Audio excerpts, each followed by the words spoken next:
నీ మాటలు, నీ జీవన ప్రవర్తన, నీ నడవడిక నీ బిడ్డలకు ఆశీర్వాదకరంగా ఉండాలి. నీ బిడ్డల తదనంతరం కూడా ఆశీర్వాదకరంగా ఉండాలి. అది చెప్పుకోవాలి అంటే నీ సశక్తి వల్ల వాటిని సంపాదించుకోలేవు. ఎవరు కావాలి? దేవుని కృప నీకు కావాలి. ధనార్జన మట్టుకే నాకు శ్రేష్టమైనది అని భావించకూడదు. ధనార్జన మట్టుకే శ్రేష్టమైనది నువ్వు భావిస్తే ఆ దేవుడు కోపం వచ్చిందనుకో, నీ ధనం ఎక్కడికి పోతుందో తెలియదు, నువ్వెక్కడికి పోతావో కూడా తెలియదు. కనుక ధనార్జ అనేది ముఖ్యం కాదు. నువ్వు ఎంత పెద్ద సంఘాన్ని అన్నా కట్టుకో, ఎంతమంది మనుషులన్నా రానివ్వు, దేవుని దగ్గర నీకు సరైన ప్రతిఫలం అనుగ్రహించబడుతుందా? నిన్ను బట్టి, నీ సంఘాన్ని బట్టి దేవుడు ఆనందపడుతున్నాడా? సంఘ విశ్వాసులలో ఉన్న ఆధ్యాత్మిక స్థితి ఏంటి? వారు ఎంతవరకు ఆత్మ సంబంధమైన బిడులుగా ఎదుగుచున్నారు? దైవికంగా వారు ఎంతవరకు వేరుపరచబడిన అనుభవంలో ప్రయాణము చేస్తున్నారనే విషయాన్ని ఆడున్నటువంటి నాయకులు గమనించాలి, కాపరి కూడా గమనించాలి. అలా గమనించకపోతే ఈ సార్దీసు లవోదికీయ సంఘానికి ఉన్నటువంటి పేరు దేవుని దగ్గర మనకు కూడా ఉంటుంది. అందుకనే చక్కని మాట అంటాడు. లవోదికీయ సంఘంతో అంటాడు, నువ్వు దౌర్భాగ్యుడు అంటాడు, నువ్వు గుడ్డోడివి అంటాడు, నా నోట నుండి నేను ఉమ్మివేయని ఉద్దేశిస్తున్నాను అంటాడు. ఆ దినాలలో లవోదికీయ సంఘములో ఉన్నటువంటి స్ట్రెంత్ 6 సంఘాల్లో లేరు. అంత పెద్ద స్ట్రెంత్ అన్నమాట. ఆ దినాల్లోనే కొన్ని లక్షలు కలిగిన సంఘం అది. ఏ సంఘం? లవోదికీయ సంఘం.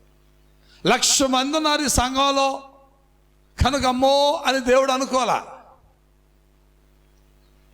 ఈ సంఘం ఇన్ని లక్షలతో సమకూర్చబడి ఉంది, అది ఇస్ అ గుడ్ చర్చ్ అని ప్రభు అల్లా. ప్రభు ఏమన్నాడంటే, నువ్వు దౌర్భాగ్యుడు అన్నాడు, నువ్వు గుడ్డివాడివి అన్నాడు. ఎందుకన్నాడు? నీ ఆధ్యాత్మిక స్థితి బాగాలేదు, నీ ఆధ్యాత్మిక స్థితి బాగాలేదు అన్నాడు. సంఘం అనే పదం ఎకీలి అనే క్రియకు సంబంధించింది. గ్రీక్ మూల భాషలో ఎకీలియో అంటారు. ఎకీలియో అంటే అర్థం ఏంటంటే ఎక్లేషియా అంటారు. దాని నుంచి ఎకీలియో అనే పదము నుండి ఎక్లేషియా అనే పదం వచ్చింది. ఎక్లేషియా అంటే called out from the world అని అర్థం. Called out from the world అంటే ప్రపంచములో నుండి లేక లోకములో నుండి నువ్వు పిలువబడి ఉన్నావు అని అర్థం. లోకములో నుండి నువ్వు పిలువబడి ఉన్నావు. ఎందుకు పిలువబడి ఉన్నావు? దేవుని కొరకు నువ్వు సాక్షిగా ఉండడానికి పిలువబడి ఉన్నావు అని అర్థం. నువ్వు దేవుని కొరకు సాక్షిగా ఉండడానికి పిలువబడ్డావు. పిలువబడిన నీవు ఎలా ఉండాలి అంటే పిలుపుకు తగినట్టుగానే జీవించాలి. పిలుపుకు తగినట్టుగా నువ్వు బ్రతకకపోతే దేవుడు నిన్ను పిలిచినను అర్థం లేదు. నువ్వు ఈనాడు ఎంతోమంది సమాజంలో బతుకుతున్నారండి. కొందరు వాహనాల మీద ప్రయాణం చేసి వెళ్ళిపోతూ ఉన్నారు, కొందరు బిజినెస్ చేస్తూ ఉన్నారు, కొందరు వారి వారి వ్యాపారములలో నిమగ్నమై ఉన్నారు. ఆయా రంగాలలో ఆయా స్థితులలో కొందరు జీవిస్తున్నారు. కానీ మీరైతే సంఘముగా కూడుకుని దేవుని వాక్యాన్ని వింటూ ఉన్నారు. మీరు వాళ్ళ వలె పరిగెత్తడం లేదు కదా. మీరు వాళ్ళ వల్లే వ్యాపారం చూసుకోవడానికి వెళ్ళడం లేదు కదా. దేవునికి ఇవ్వవలసిన సమయాన్ని దేవునికి ఇవ్వాలి అనే భావము కలిగి ప్రత్యేకముగా ఈ పునరుద్ధాన దినమున కూడుకుని దేవుని ఆరాధించడానికి ఆటోలు పట్టుకున్నారో, బండ్లేసుకున్నారో, కారులో వచ్చారో, ఏదో ఒక రూపంలో దేవుని సన్నిధికి వచ్చి వాక్యం వినాలి అనే భావం మీ హృదయాలలో తటస్థపడింది కాబట్టి పరుగున ఈ స్థలానికి వచ్చి కూర్చొని వాక్యాన్ని వినడానికి సిద్ధమవుతున్నారు. కారణం ఏంటి? మీకు తెలియకుండానే దేవుని పిలుపు మీ మీద పని చేస్తూ ఉంది. మీకై మీరు వచ్చిన వారు కాదు ఎడకి, మీకై మీరు వచ్చిన వారు కాదు. దేవుడు మిమ్మల్ని పిలిచి ఉన్నాడు. ఎందుకు పిలిచి ఉన్నాడంటే మీరు లోకములో నుండి వేరుపరచాలని ప్రభు అనుకున్నాడు. లోకములో నుండి మిమ్మల్ని వేరుపరిచి మీ ప్రవర్తన, మీ ఆశయాలు, మీ ఎదుగుదల, మీ ఉద్దేశాలు, మీ పోరాటాలు ఈ లోకానికి మీ ద్వారా ఒక సాక్ష్యాన్ని దేవుడి ఇవ్వాలని ఆశపడుతూ ఉన్నాడు. అందుకనే దేవుడు మిమ్మల్ని పిలిచాడు. ఆ పిలుపుని బట్టి మీరు పరిగెత్తుకుంటూ వచ్చి స్థలానికి వచ్చి వాక్యాన్ని వింటూ ఉన్నారు. మీరు ఎవరు అంటే జీవము గల దేవుని సంఘ బిడ్డలు. మీరెవరు? మీరు చెప్పండి గట్టిగా. జీవము గల దేవుని సంఘ బిడ్డలు మీరు. ఆయన కనుదృష్టిలో మీరు ఉన్నటువంటి వారు కనుక మీ గురించి ఆయన ఆలోచన చేస్తూ ఉంటాడు. కనుక దానికి తగినట్టుగా మనం ఈ లోకంలో బ్రతికినప్పుడు దానికి తగిన ఆశీర్వాదాలు కూడా దేవుడు మనకు అనుగ్రహింప చేస్తాడు.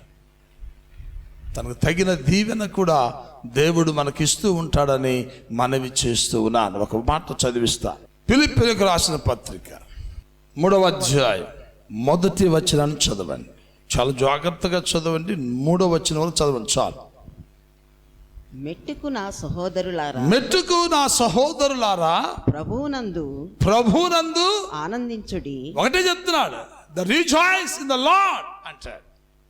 మీరు ఎవరిలో ఆనందించాలి? చెప్పండి గట్టిగా. ప్రభువులో ఆనందించండి.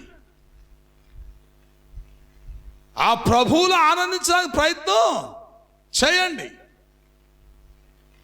లోకములో ఉన్నవి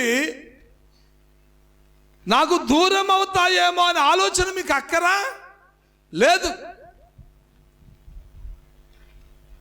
లోకములో ఉన్న వ్యసనాలు దూరం అవచ్చు, కానీ లోకములో ఉన్నటువంటి ఆశీర్వాదాలు మాత్రం మీకు దూరము కావు. గుర్తుంచుకోవాల్సింది అదే దేవుని దగ్గర.